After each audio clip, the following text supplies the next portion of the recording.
This is the test discussion video for cell. Who proposed the cell theory? Cell theory किसके द्वारा दी गई थी? Schleiden and Schwann ने सबसे पहले cell theory दी थी, बाद में modification भले दिया गया था Rudolf Virchow के द्वारा. But the question is for cell theory, so the answer is A. Which of the following is the exception of cell theory? Virus is the exception, क्योंकि virus को पूरे तरीके से cell भी नहीं बोला जा सकता, क्योंकि ये क्या होता है, non living और living के बीच का प्रेजेंट होता है, मतलब कि लिविंग भी है और नॉन लिविंग भी है. Eukaryotic cell are different from prokaryotic cell in having, मतलब कि ऐसी कौन सी चीज है जो यूकैरियोटिक के पास होती है लेकिन प्रोकैरियोटिक के पास नहीं होती है. So the answer is nuclear membrane. The wall of cork cell is impregnated with, कौन सी चीज है जो कॉर्क सेल में प्रेजेंट होती है? कॉर्क सेल जिसकी वजह से डेड होता है. So what is the substance? The substance is suberin. Suberin होता है कॉर्क सेल को जो डेड बनाता है, क्योंकि suberin is a substance which is impervious to oxygen and nutrients. ATP किस में पाया जाता है? ATP is formed in, कहाँ पर बनता है? माइटोकॉन्ड्रिया में बनता है, इसीलिए माइटोकॉन्ड्रिया को एनर्जी करेंसी ऑफ सेल भी कहते हैं. F1 पार्टिकल्स को और क्या बोला जाता है? F1 particles are also known as elementary particles.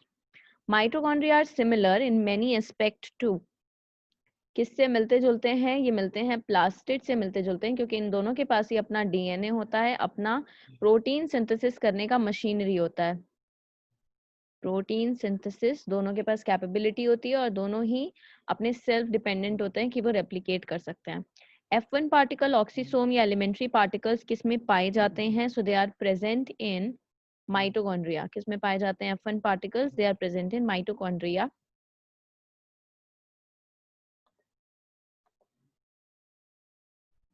Question number 5, a mature plant cell has, mature plant cell में क्या क्या चीजें होती हैं?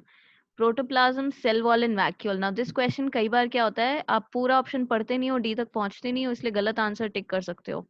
But reality what is protoplasm, आपको ये मालूम हो.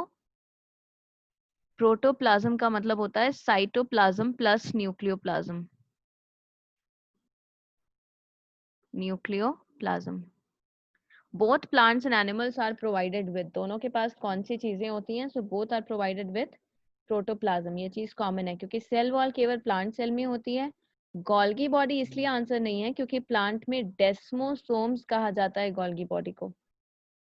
क्लोरोप्लास्ट, क्लोरोप्लास्ट केवल आपको प्लांट सेल में मिलता है, इसीलिए the answer is protoplasm. Now this is quite tricky question, लेकिन आपको सारी पॉसिबिलिटीज कंसिडर करनी है. साइक्लोसिस क्या है? Cyclosis is the circular movement of cytoplasm inside the cell. Who observe, इसको डिस्क्राइब किया गया है वीडियो में, आप एक बार देख सकते हो. मूवमेंट को ही साइक्लोसिस कहते हैं, सो इसमें ज्यादा टेंशन वाली बात नहीं है. माइटोकॉन्ड्रिया को सबसे पहले ऑब्जर्व किसने किया था? It was first observe by Kolliker. Question number 13, SER क्या प्रोड्यूस करता है? It produces lipid.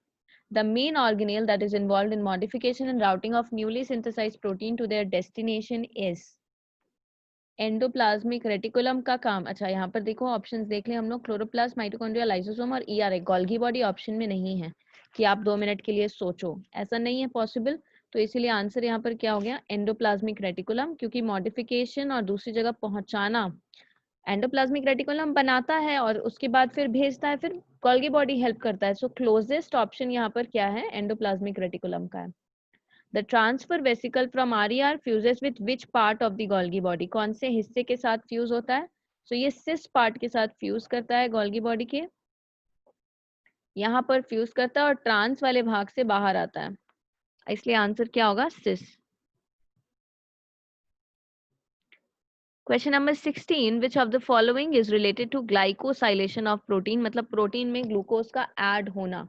तो इसके लिए कौन रिस्पॉन्सिबल है? ER and Golgi body responsible होते हैं, क्योंकि गोल्गी बॉडी मॉडिफिकेशन करता है और ER प्रोटीन का सिंथेसिस करता है. Endoplasmic reticulum is more developed in, ज्यादा डेवलप्ड किस में पाया जाता है? जिसमें प्रोटीन या सिंथेसिस लिपिड का सिंथेसिस ज्यादा होगा. तो कौन सी चीज है जिसमें ज्यादा होगा? जो यंग सेल है उसमें ज्यादा होगा, इसलिए आंसर बी है. GERL सिस्टम किसके द्वारा दिया गया है? It was given by Novikoff. Fact based question है. लाइसोसोम्स का डिस्कवरी किसने किया है? De Duve, Christian de डुवे.